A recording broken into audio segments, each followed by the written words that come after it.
আসসালামু আলাইকুম। সম্মানিত চাকরি প্রার্থী ভাই ও বোনেরা, সকলে কেমন আছেন? আশা করি আলহামদুলিল্লাহ সকলে ভালো আছেন। আমিও আপনাদের আলহামদুলিল্লাহ ভালো আছি। আমরা ইতিমধ্যে 4টি ক্লাস করেছি। আজকে আমাদের 5ম ক্লাস অনুষ্ঠিত হবে।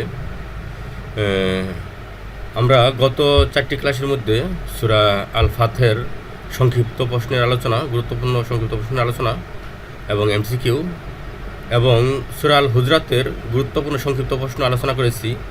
আমরা আজকের 5ম ক্লাসে সূরা আল হুজরাতের উপর গুরুত্বপূর্ণ এমসিকিউগুলো এবং সেলফ টেস্টগুলো আলোচনা করব ইনশাল্লাহ। এমসিকিউ প্রশ্ন, তাহলে আমরা আমাদের ক্লাসে চলে। সূরা আল হুজরাত গুরুত্বপূর্ণ এমসিকিউ প্রশ্ন। আমাদের আজকের 5ম ক্লাসের প্রথম প্রশ্ন হলো, সূরা আল হুজরাতের কোরআনের কততম সূরা? আমরা জানি সূরা আল হুজরাত কোরআনের 49তম সূরা। তাহলে আমাদের সূরা আল হুজরাত কোরআনের কততম সূরা? 49তম সূরা। আমরা জানি কোরআনের মধ্যে সর্বমোট 114টি সূরা রয়েছে। তার মধ্যে প্রথম সূরা হলো আল ফাতিহা এবং সর্বশেষ সূরা হলো সূরা আন নাস। আর আমাদের সূরা আল হুজরাত হলো 49তম সূরা। তাহলে আমাদের 1 নম্বর প্রশ্ন হলো, সূরা আল হুজরাতের কোরআনের কততম সূরা? অপশন ক 46, অপশন খ 47, অপশন গ 48, অপশন ঘ 49। তাহলে আমাদের উত্তর হবে অপশন ঘ 49। তাহলে সূরা আল হুজরাত কোরআনের 49তম সূরা। আমাদের 2 নম্বর প্রশ্ন হলো, সূরা আল হুজরাতে আয়াত সংখ্যা কতটি? আমরা জানি কোরআনে 6666, মতান্তরে 6236টি আয়াত রয়েছে। তার মধ্যে সূরা আল হুজরাতে কয়টি আয়াত রয়েছে? আমরা জানি যে এর অপশন ক 16টি, আল হুজরাতে অপশন খ 17টি এবং অপশন গ 18টি, অপশন আল ঘ 19 হিজরিতে নাযিল হয়। আমাদের নবম হবে অপশন গ। আর যদি 18 খ্রিস্টাব্দ হয় তাহলে আল হুজরাতে মোট 638 খ্রিস্টাব্দ আয়াত রয়েছে। আমাদের 3 নম্বর প্রশ্ন হলো, সূরা আল হুজরাতের রুকু সূরা আল হুজরাত কোথায় নাজিল হয়? আমরা জানি সমগ্র কোরআনের মধ্যে 540টি রুকু রয়েছে সূরা। তাহলে আমাদের সূরা আল হুজরাতের কয়টি রুকু নাজিল হয় সেই সম্পর্কে আমরা সকল সূরাকে মাক্কি সূরা বলা হয়। আমাদের আজকে 3 নম্বর প্রশ্ন হলো, সূরা আল হুজরাতের রুকু সংখ্যা কয়টি? মদিনায় হিজরতের পরে নাজিল হয়, সেগুলোকে মাদানী সূরা বলা হয়। অপশন খ 3টি, মাক্কি সূরা বৈশিষ্ট্য হলো এই সূরাগুলো সাধারণত ঘ ছোট ছোট হয়ে থাকে এবং আয়াতগুলো ছোট হয়ে থাকে। অপশন ক আর মাদানী সূরার বৈশিষ্ট্য হলো সাধারণ বৈশিষ্ট্য সূরা আল হুজরাতের সূরাগুলো বড় হয়ে থাকে এবং আয়াতগুলো লম্বা হয়ে থাকে।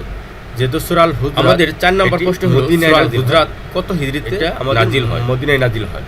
তাহলে সূরা আল হুজরাত আমরা জানি অপশন সূরা আল হুজরাত নবম হিজরিতে নাজিল হয় মদিনায়। আর এই নাজিলের প্রেক্ষাপট হলো অপশন ঘ সিরিয়ায়। একবার বনু তামিম গোত্রের শাসক নির্বাচন করার জন্য রাসূল সাল্লাল্লাহু আলাইহি ওয়াসাল্লামের আমাদের 6 নম্বর মজলিস অনুষ্ঠিত হলো। যে আল সেই মজলিসে অর্থাৎ আবু বকর রাদিয়াল্লাহু তাআলা হুজরাত কাকা ইবনে হাকিমের নাম প্রস্তাব করলেন এবং হযরত ওমর রাদিয়াল্লাহু তাআলা গর আকরা ইবনে হাফসের নাম, তাহলে অপশন ক ইবনে হাফসের নাম প্রস্তাব করলেন। সাগর অপশন এই দুইজনের মধ্যে এই যে বাকবিতণ্ডা শুরু হয়। আমাদের উত্তর হবে অপশন গ। এই বাকবিতণ্ডার এক সময় তাদের কণ্ঠস্বর 7 নম্বর প্রশ্ন হয়ে যায়। সূরা আল হুজরাতের কণ্ঠস্বর তাদের কণ্ঠস্বর সূরার নামকরণ করা হয়েছে। আর ওই মুহূর্তেই আমরা জানি সূরা আল হুজরাতের আয়াত 4 নম্বর আয়াতটি এই সূরার নামকরণ করা হয়েছে। কারণ আয়াতে বলা হয়েছে সূরা আল হুজরাতের প্রথম আয়াত 4 নম্বর আয়াত আল্লাহ তাআলা বলেন, হে ইন্নাল্লাযিনা নিশ্চয় যারা ইউনা অগ্রগামী হলো বাইনা ইয়াদাল্লাহি কি করে আহ্বান করে, তোমরা আল্লাহর রাসূলের গৃহের বাহির তোমরা কথা বলো না বা যারা আগে তোমরা চলো না। রাসূল সাল্লাল্লাহু আলাইহি ওয়াসাল্লাম তোমরা সিদ্ধান্ত দিলে গৃহের বাহির থেকে বা রাসূল সাল্লাল্লাহু আলাইহি ওয়াসাল্লাম যে সিদ্ধান্ত দেওয়ালের বাহির থেকে ডাকাডাকি করে নাও। আকসারা সূরা আল হুজরাতের লা 2 নম্বর আয়াতে বলা হয়েছে, ইয়া আইয়ুহাল্লাযিনা আমানু হে মুমিনগণ তারা বুঝেন তারফাও, তোমরা কি করো না, উচ্চ করো না। তোমাদের এই আয়াতের প্রেক্ষাপট হলো যে আমাদের বনি তামিম করো না, লোক দুপুর বেলায় রাসূল সাল্লাল্লাহু আলাইহি ওয়াসাল্লাম উপস্থিত হন, নবীর কণ্ঠস্বর এবং তাকে গৃহের বাহির থেকে হুজরাতের প্রথম আয়াত তারা তাকে তোমরা কি করো না, আল্লাহ এবং রাসূলের অগ্রগামী হয়ো না। ঠিক আছে, কারণ তারা যে সিদ্ধান্ত হে মুহাম্মদ তুমি আমার কাছে আমাদের নিকট বের হয়ে আসো। আর তখনই গিয়ে আল্লাহ তাআলা সিদ্ধান্ত নিলেন বা তোমরা কোনো মতামত দিও না। আর এই সূরার মধ্যে হুজরাত শব্দ দ্বিতীয় আয়াতে বলা হয়েছে। আর এই তোমরা কি হুজরাত শব্দ রাসূল সাল্লাল্লাহু আলাইহি ওয়াসাল্লামের কণ্ঠের এই সূরার নাম আমাদের কণ্ঠস্থ করা হয়েছে। কারণ আমরা জানি হুজরাত শব্দের অর্থ গড়, গৃহ, প্রাচীর। তাহলে সূরা আল হুজরাতে কত নং আয়াত থেকে এই সূরার নামকরণ করা হয়েছে? 4 নং আয়াত থেকে। 8 নম্বর প্রশ্ন, সূরা আল হুজরাতের মূল আলোচ্য বিষয় কি? আমরা জানি সূরা আল হুজরাতের মধ্যে সামাজিক বিধিবিধানগুলো নিয়ে আলোচনা করা হয়েছে। তাহলে আমাদের এই সূরা হুজরাতে সামাজিক আচার আচরণ বিধিবিধান সম্পর্কে যেহেতু আলোচনা করা হয়েছে, তাহলে এই সূরার আলোচ্য বিষয়টাও তাই হবে। তাহলে অপশন ক সুদ প্রথা, অপশন খ হুদাইবিয়ার সন্ধি, অপশন গ সামাজিক আচার আচরণ, অপশন ঘ ব্যভিচার। তাহলে আমাদের উত্তর হবে অপশন গ, সামাজিক আচার আচরণ। কারণ আমরা জানি যে সূরা আল হুজরাত আলোচনা করা হয়েছে সামাজিক আচার আচরণ সম্পর্কে। আমাদের 9 নম্বর প্রশ্ন হলো সূরা আল হুজরাতে হুজরাত শব্দটি কতবার এসেছে? যে এই হুজরাতে সূরা আল হুজরাতে হুজরাত শব্দটি কতবার এসেছে, এটা আমাদের আজকের প্রশ্ন হয়েছে। অপশন ক 1 নং, অপশন খ 2 নং, অপশন গ 3 নং, অপশন ঘ 4 নং। তাহলে আমাদের উত্তর হবে অপশন ঘ 4 নং।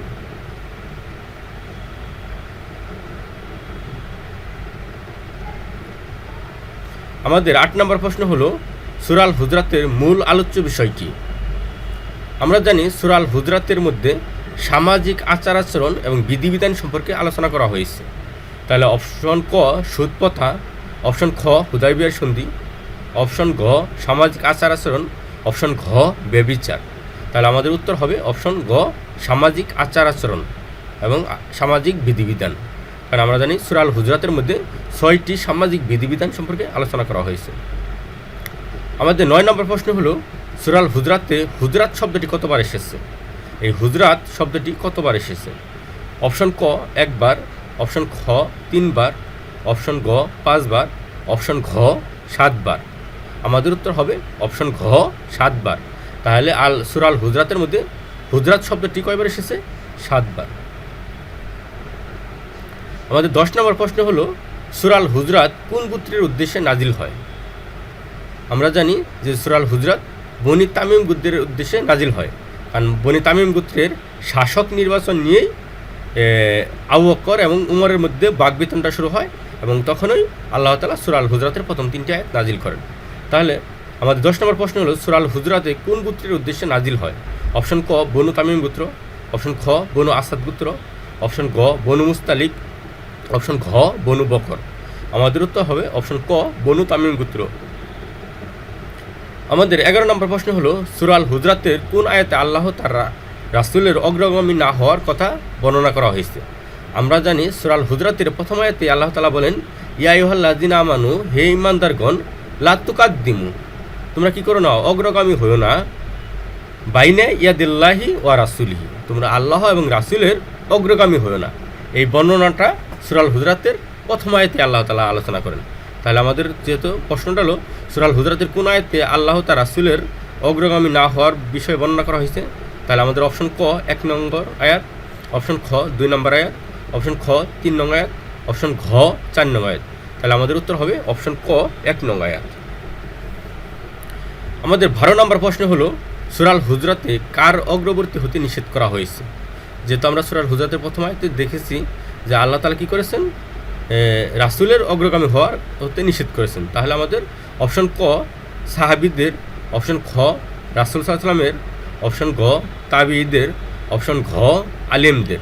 তাহলে আমাদের উত্তর হবে অপশন খ রাসূল সাল্লাল্লাহু আলাইহি ওয়াসাল্লামের। 13 নম্বর প্রশ্ন লা তারফাউ শব্দের অর্থ কী? লা তারফাউ শব্দের অর্থ হলো উঁচু করো না। যেমন আল্লাহ তাআলা সূরা আল হুজরাতের 2 নম্বর আয়াতে আল্লাহ তাআলা বলেন ইয়া আইয়ুহাল্লাযিনা আমানু, হে ঈমানদারগণ, লা তারফাউ, তোমরা উঁচু করো না, আসওয়াতুকুম, তোমাদের কণ্ঠস্বরকে, ফাওকা সাউতিন নাবী, নবীর কণ্ঠস্বরের উপর তোমাদের কণ্ঠস্বর কী করো না, উঁচু করো না। তাহলে লা তারফাউ শব্দের অর্থ হলো তোমরা উঁচু করো না। আসওয়াতুকুম, সাউতিনের বহুবচন হলো আসওয়াতুকুম, কুম হলো জমির, যে তোমাদের কণ্ঠস্বরকে উঁচু করো না। তাহলে অপশন ক অগ্রগামী হইও না, অপশন খ গালাগালি করো না, অপশন ঘ উঁচু করো না, অপশন ঘ মন্দ নামে ডেকো না। তাহলে আমাদের উত্তর হবে অপশন ঘ উঁচু করো না। 14 নম্বর প্রশ্ন হলো সাউতুন শব্দের অর্থ কী? অপশন ক পরীক্ষা করা, অপশন খ কণ্ঠস্বর, অপশন গ ক্ষমা করা, অপশন ঘ তওবা করা। তাহলে আমাদের উত্তর হবে অপশন খ কণ্ঠস্বর। আমাদের 15 নম্বর প্রশ্ন হলো ইমতাহান শব্দের অর্থ কী? ইমতাহান শব্দের অর্থ হলো পরীক্ষা করা। তাহলে অপশন ক তওবা করা, অপশন খ ক্ষমা করা, অপশন ঘ উঁচু করা, অপশন ঘ পরীক্ষা করা। তাহলে আমাদের উত্তর হবে ইমতাহান শব্দের অর্থ হলো পরীক্ষা করা। তাহলে অপশন ঘ পরীক্ষা করা। আমাদের 16 নম্বর প্রশ্ন হলো মাগফিরাতুন শব্দের অর্থ কী? মাগফিরাতুন শব্দ হলো ক্ষমা করা। না আল্লাহ গাফুরুর রাহিম, আল্লাহ ক্ষমাশীল পরম দয়ালু। তাহলে অপশন ক তওবা করা, অপশন খ ক্ষমা করা, অপশন ঘ উঁচু করা, অপশন ঘ পরীক্ষা করা। তাহলে আমাদের উত্তর হবে অপশন খ ক্ষমা করা। মাগফিরাতুন শব্দের অর্থ হলো ক্ষমা করা। আমাদের 17 নম্বর প্রশ্ন হলো গোত্রের শাসক নিয়োগের ব্যাপারে কোন গোত্রের লোক রাসূল সাল্লাল্লাহু আলাইহি ওয়াসাল্লামের দরবারে উপস্থিত হয়? আমরা জানি বনু তামিম গোত্রের লোক রাসূল সাল্লাল্লাহু আলাইহি ওয়াসাল্লামের দরবারে উপস্থিত হয়, কারণ সূরা হুজরাতটায় নাজিল হয়েছে বনু তামিম গোত্রের উপলক্ষ করে। তাহলে অপশন ক বনু আসাদ গোত্র, অপশন খ বনু কাইনুকা, অপশন ঘ বনু নাজির, অপশন ঘ বনু তামিম। তাহলে আমাদের উত্তর হবে অপশন ঘ বনু তামিম গোত্র। আমাদের 18 নম্বর প্রশ্ন হলো হযরত আবু বকর রাদিয়াল্লাহু তাআলা আনহু বনু তামিম গোত্রের শাসক হিসেবে কার নাম প্রস্তাব করেন? অপশন ক কাকা ইবনে হাকিম, অপশন খ আকরা ইবনে হাফস, অপশন গ আব্দুর রহমান ইবনে আউফ, অপশন ঘ আবদুল্লাহ ইবনে উমর। আমরা জানি যে হযরত আবু বকর রাদিয়াল্লাহু তাআলা কী করেন? কাকা ইবনে হাকিমের নাম প্রস্তাব করেন। তাহলে আমাদের উত্তর হবে অপশন ক কাকা ইবনে হাকিম।